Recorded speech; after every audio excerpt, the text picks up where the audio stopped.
BA BSc BCom इन तीनों में आता है फोर्थ सेमेस्टर में, जो कि आपका डिफेंस स्टडी है, इसे हम मिलिट्री साइंस भी कहते हैं। तो इसके पेपर के आज आंसर की अपलोड करेंगे हम, और इसमें जो क्वेश्चंस हैं उनको हमने जो है राइट आंसर बनाने की कोशिश की है, और आप अपने लोग मैच कर दीजिएगा। सेमेस्टर 4 है ये, और ये कॉलेज का नाम है आपका PG कॉलेज, BSPG कॉलेज कराना। तो ये इसका फर्स्ट पेज था। अब हम देखते हैं, सीधा अपने आंसर की बात कर लेते हैं। तो पहला क्वेश्चन हमारा है, जो लिटिल हार्ट द्वारा दिए गए विचारों में व्याख्या कीजिए। तो यहाँ पर आपका जो है डी वाला ऑप्शन हट जाएगा।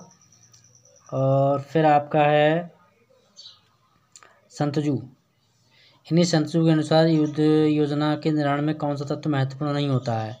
तो ये आकाश, इसका महत्व नहीं होता है, बाकी तीनों जो आपके महत्वपूर्ण हैं।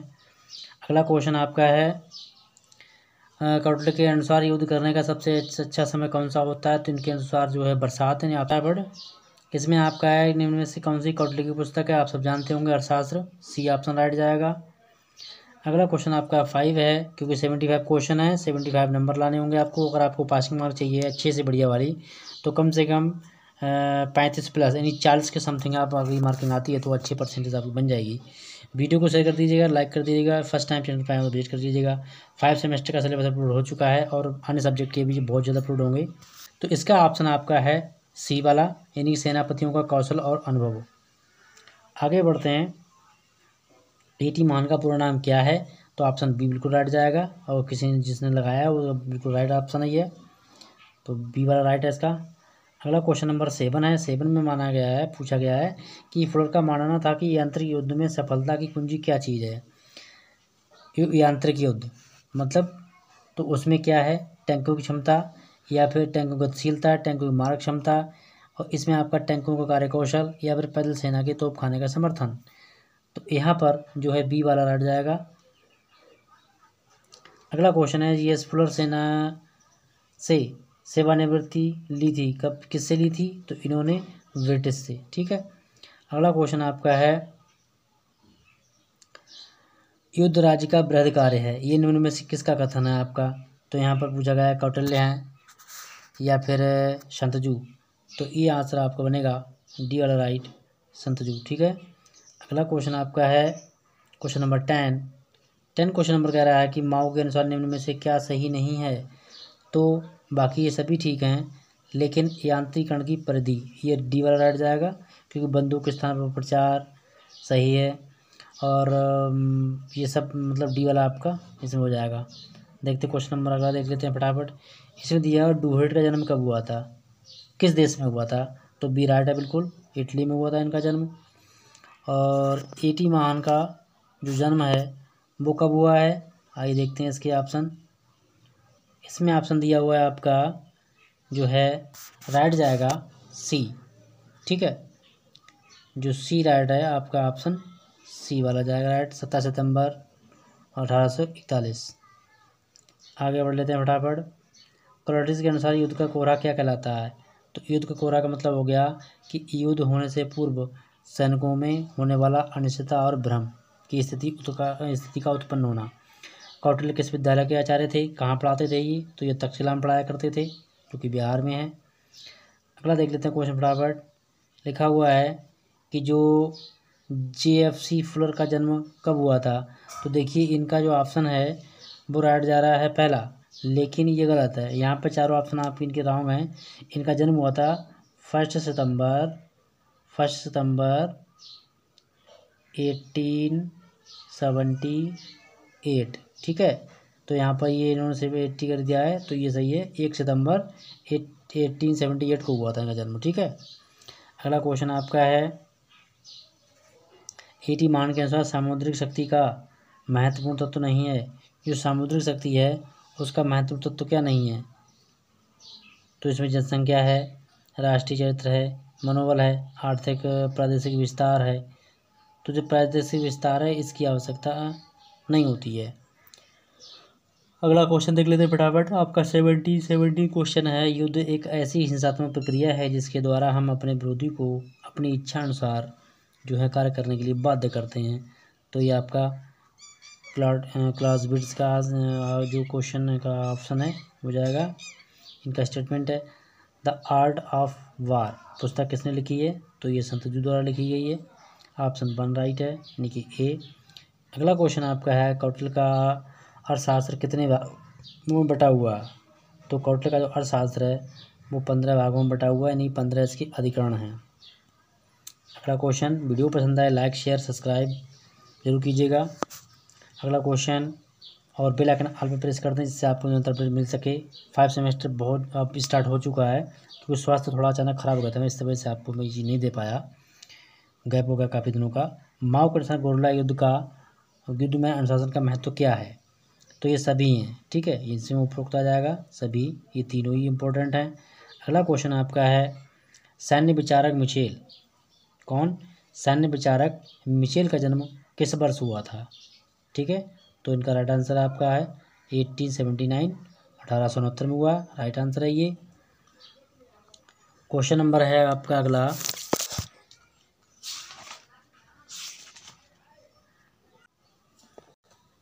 बढ़ते हैं आगे। अगला क्वेश्चन आपका है निष्क्रिय युद्ध की अवधारणा किसके द्वारा दी गई है? तो यहाँ पर आपका ऑप्शन हट जाएगा लिटिल हार्ट के द्वारा दी गई है। आगे बढ़ते हैं अगले क्वेश्चन की ओर। तो इसमें पूछा गया है कि एटी मान की जो इंडियन अडल्टी, अगला क्वेश्चन आपका है कब पुस्तक हुई प्रकाशित? तो ये 1905-6 में हुई है। और अगला क्वेश्चन आपका है 24 कॉल्डविज कौन थे? तो ये एक प्रेशिया के सैन्य अधिकारी थे, पद पर थे। अगला क्वेश्चन आपका है संतजू ने किस तत्व को सेना की विजय के लिए उपयुक्त नहीं माना, आवश्यक नहीं माना? तो राजनीतिक हस्तक्षेप को इन्होंने उपयुक्त या फिर उपयोगी नहीं माना है। क्वेश्चन नंबर आपका है 26 में पूछ रहा है कि कौटिल्य के अनुसार मौर्य सेना क्या होती है? तो ये मित्र सेना होती है, ठीक है। आगे बढ़ते हैं फटाफट, क्योंकि 75 क्वेश्चन है, तो वीडियो को स्किप मत कीजिएगा, पूरा वीडियो देखिए एक बार आप, तो आपके अच्छे समझ में आएगा। और क्योंकि अब हम डिटेल में पढ़ेंगे 5 सेमेस्टर के लिए 2 पेपर होंगे प्रत्येक सब्जेक्ट के, तो उसके लिए आपको बहुत जल्द हम मटेरियल प्रोवाइड कराने वाले हैं, सिलेबस भी दिलवाएंगे। और बाकी के जो लोग विजिट कर रहे हैं, जो जिनका सेमेस्टर फर्स्ट है, सेकंड है, थर्ड है या 4 है, 4 में आ गए हैं, तो वो लोग हमारे प्ले लिस्ट पर वेट करते रहें, वीडियो आपके लिए अपलोडेड है। और जो सब्जेक्ट मैंने कम पढ़ा पाए हैं लास्ट ईयर, उनके लिए पहले कवर करूँगा, क्योंकि इंग्लिश लगभग 3-4 सेमेस्टर की आपकी कंप्लीट हो चुकी है और इम्पोर्टेंट क्वेश्चन साथ में अपलोडेड है। तो इसमें आपका क्वेश्चन है माओ से तुंग जो थे वो किस देश के माने जाते थे?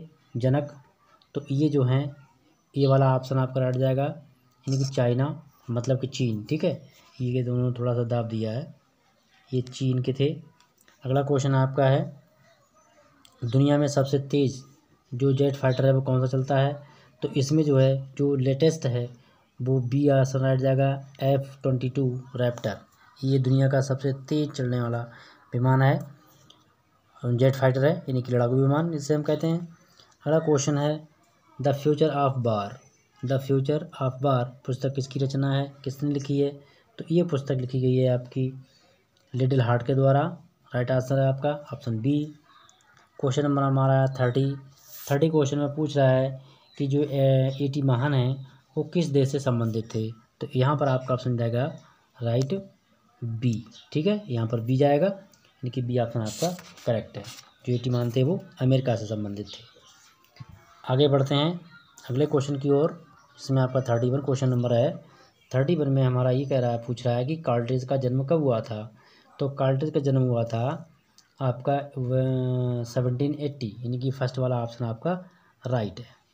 अगला क्वेश्चन आपका है संतजू के अनुसार शत्रु सेना पर शीघ्र आक्रमण करना चाहिए जब स्वयं की सैन्य संख्या कितनी हो? 5 गुनी हो, ठीक है। इसमें आपका ऑप्शन राइट जाएगा 5 ए, ठीक है। और अगला क्वेश्चन आपका है कि कौटिल्य का जन्म कब हुआ था? तो देखिए कौटिल्य के जन्म के बारे में कुछ थोड़ा सा मतभेद है, मैंने सर्च किया है तो उसमें एक जगह शो करता है 375 ईसा पूर्व, और इसमें आपका 376 ईसा पूर्व दिया हुआ है। अब यहाँ पर ये 2 ऑप्शन है, अगर आपने दोनों में किसी ने ए, बी और सी लगाया है तो लगभग आपका क्वेश्चन नहीं, आंसर इसका जो है मार्किंग लेस नहीं होगी, कटेगा नहीं, ठीक है। और अगला क्वेश्चन आपका है कि निम्न में से माओ की रचना कौन सी है, कौन सी माओ ने बुक लिखी थी। तो माओ की जो बुक है वो है द लिटिल रेड बुक। ठीक है, तो आपका ये ऑप्शन सी रह जाएगा। चलिए बढ़ते हैं अगले क्वेश्चन की ओर।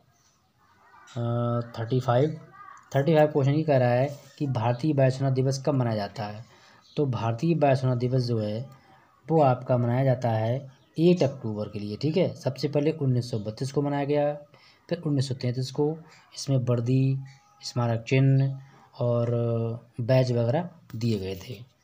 ठीक है, अगला क्वेश्चन हम देख लेते हैं आगे। तो इसमें आपका जो है 8 अक्टूबर राइट जाएगा।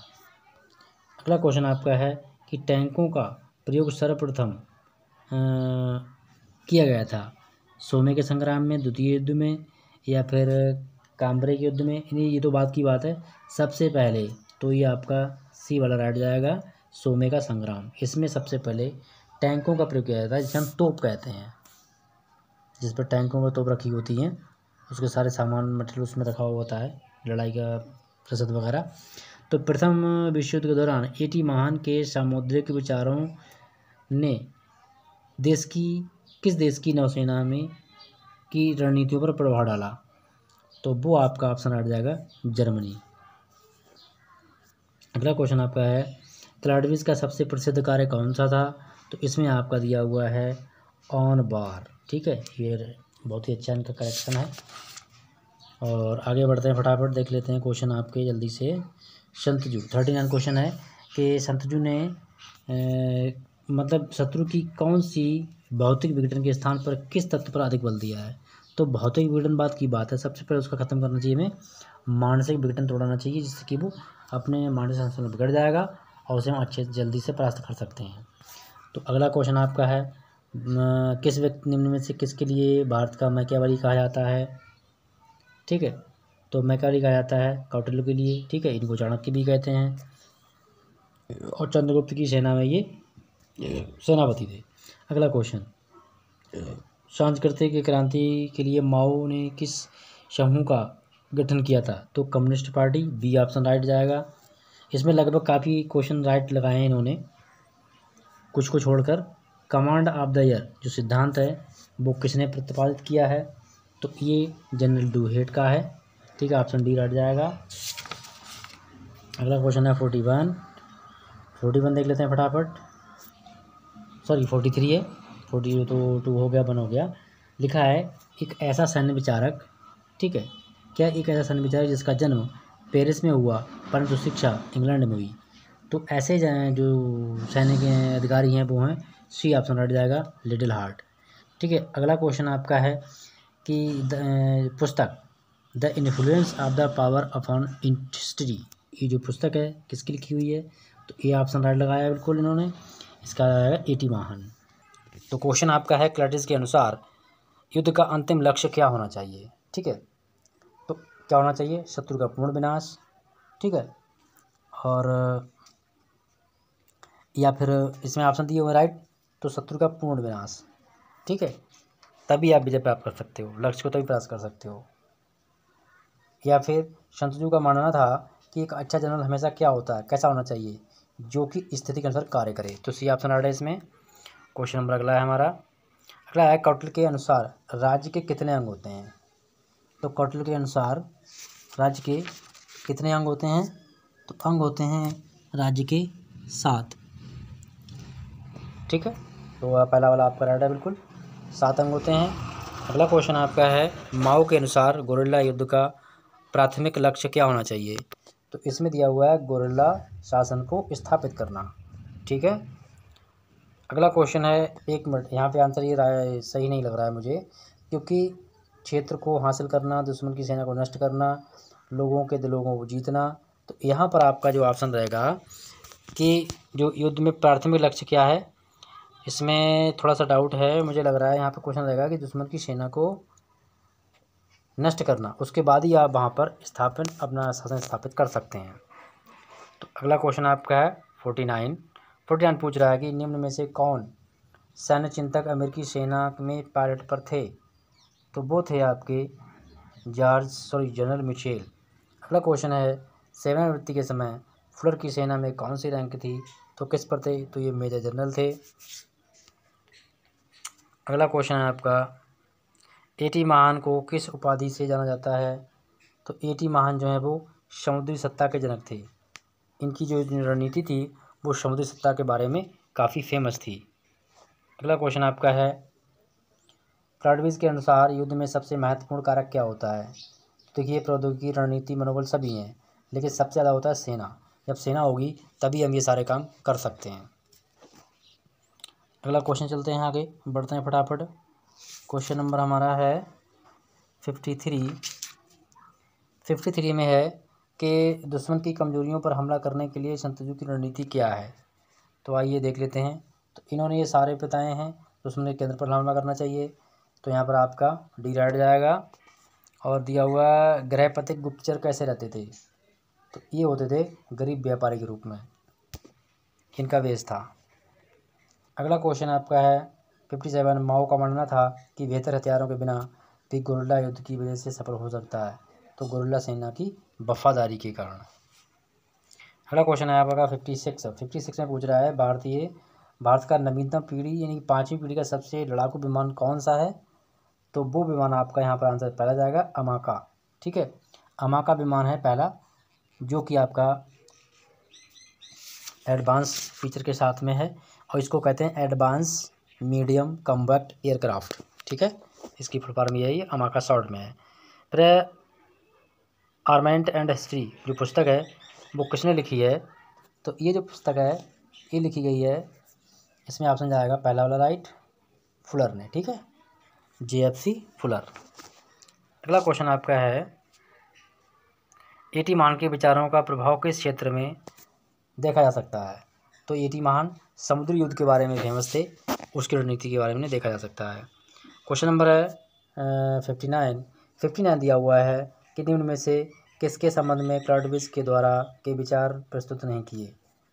निम्न में किसने क्लाडविज किसके संबंध में इन्होंने गुरुत्वाकर्षण के संबंध में विचार प्रस्तुत नहीं किए हैं? किसने? क्लाडविज ने। अगला क्वेश्चन है आपका शंतनु युद्ध में किस चीज़ पर महत्व पर जोर देते हैं? तो वो होती है रणनीति। युद्ध की रणनीति हमें कैसी रखनी चाहिए, क्या बनानी चाहिए, तो ये सब इसी पर डिपेंड करता है। तो यहाँ पर रणनीति है। क्वेश्चन नंबर हमारा 61 हो गया। 61 में हमारा है कि औद्योगिक दुर्ग से आप क्या समझते हैं? औद्योगिक दुर्ग कहलाता है जो कि जल से घिरा हुआ हो। ठीक है, डी वाला जाएगा राइट। माओ का जन्म कब हुआ था? तो इनका जन्म जो है 26 सितंबर 1893 को हुआ। ठीक है, पहला वाला ऑप्शन राइट जाएगा। अगला क्वेश्चन आपका है 63 में पूछ रहा है कि निम्न में से किस आविष्कार ने डुहेट की विचारधारा पर प्रश्न चिन्ह लगा दिया? तो इन्होंने टैंक की व्यवस्था आविष्कार किया था, उसके चक्कर में प्रश्न लगा। फिर लगाया हिड्रेंस एंड डिफेंस के 8 स्तंभों में शामिल नहीं है। क्या शामिल नहीं है? यथाशक्ति अर्जित करना, शांतिपूर्ण असीम धैर्य रखना, विपक्ष में रहकर परिस्थितियों को देखना, इतिहास को छोड़कर वर्तमान से सीखना। ठीक है, ये चीज़ है यहाँ पर, डी वाला ऑप्शन जाएगा। 65 है एटी महान किस युद्ध में भाग लिया था? तो एटी महान ने प्रथम विश्व युद्ध में भाग लिया था। अगला क्वेश्चन आपका है क्लाडविज के अनुसार युद्ध की परिभाषा क्या है? राष्ट्रों के बीच एक हिंसक संघर्ष या राजनीतिक लक्ष्यों को हानित करने, यही चीज़ है कि राष्ट्रों के बीच में हिंसक संघर्ष होता है। शंतनु के अनुसार युद्ध की तैयारी में पहला कदम क्या होना चाहिए? पहला कदम होना चाहिए शक्तिशाली सेना का निर्माण करना। ठीक है, तो शक्तिशाली सेना का निर्माण करना, या फिर आपका दिया हुआ है अधिसूचना एकत्र करना, दुश्मन के साथ बातचीत करना, अपनी ताकत और कमजोरियों का आकलन।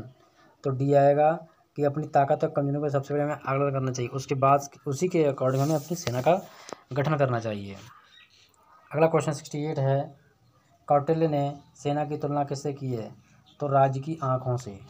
ठीक है, इन्हें आँखें माना है सेना को, क्योंकि सेना बाहर रहती है, वही सब कुछ देखती है।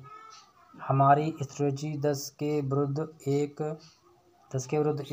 तथा हमारी सामरिक 1 के विरुद्ध 10 की होनी चाहिए। तो ये माओ से तुंग का कथन है, सी जाएगा राइट। 70 क्वेश्चन आ गया, डूहेड का जन्म कब हुआ था? तो डूहेड का जन्म होता है आपका, ऑप्शन इसमें 4 दिए हुए हैं और इसमें ऑप्शन हट जाएगा सी। 1869 में इनका जन्म होता है। अगला क्वेश्चन है, अप्रत्यक्ष उपायों को की स्ट्रेटजी में क्या होता है? जो अप्रत्यक्ष उपाय होते हैं उनमें क्या होता है स्ट्रेटजी में? तो ये होता है कि शत्रु को आश्चर्यचकित करना, शत्रु का मानसिक विघटन और शत्रु के रसद केंद्रों पर हमला करना। उपरोक्त में सभी आते हैं, ठीक है, डी राइट जाएगा। अगला क्वेश्चन 72 है, कंप्लीट क्वेश्चन होने वाले हैं, तो वीडियो आगे लाइक शेयर कमेंट कीजिएगा। The art of the war कितने अध्यायों में बटा हुआ है? तो इसके जो क्वेश्चन का ऑप्शन का आंसर बनेगा आपका बनेगा पहला 13, इन 13 अध्याय में विभक्त है ये बुक। मंडल सिद्धांत किसको द्वारा दिया गया? ये अगला क्वेश्चन है 73। तो यहाँ पर दिया हुआ है आपका ऑप्शन का जो राइट ऑप्शन है वो कौटिल्य है, यानी कि चाणक्य, इनके बारे में पढ़ चुके हैं। 74 क्वेश्चन है, ये राजनीति सत्ता बंदूक की गोली या बंदूक की नली से निकलती है, पैदा होती है? तो माओ से तुम का कथन है। अगला क्वेश्चन ये भी चाणक्य थे। अगला क्वेश्चन देख लेते हैं 75। इसी साथ में यहाँ पे क्वेश्चन कंप्लीट होने वाले हैं। डुएट के अनुसार हमलों का प्रमुख केंद्र क्या होना चाहिए? नौसैनिक केंद्र, राज्य कार्यालय, रासायनिक प्रतिष्ठान, उद्योगधंधे। तो डी वाला, अगर हम नौसैनिक पर अगर हमला करते हैं डुएट के अनुसार तो वो सेना अपने आप में टूट जाएगी। तो प्लीज़ रिक्वेस्ट आपसे उम्मीद करता हूँ वीडियो पसंद आया होगा। पसंद लाइक कर दीजिए, शेयर कर दीजिएगा और चैनल को सब्सक्राइब करके बेल आइकन को ऑल पर प्रेस कर दीजिएगा, जिससे निरंतर अपडेट आपको मिल सके। मिलेंगे नेक्स्ट वीडियो में। Thank you.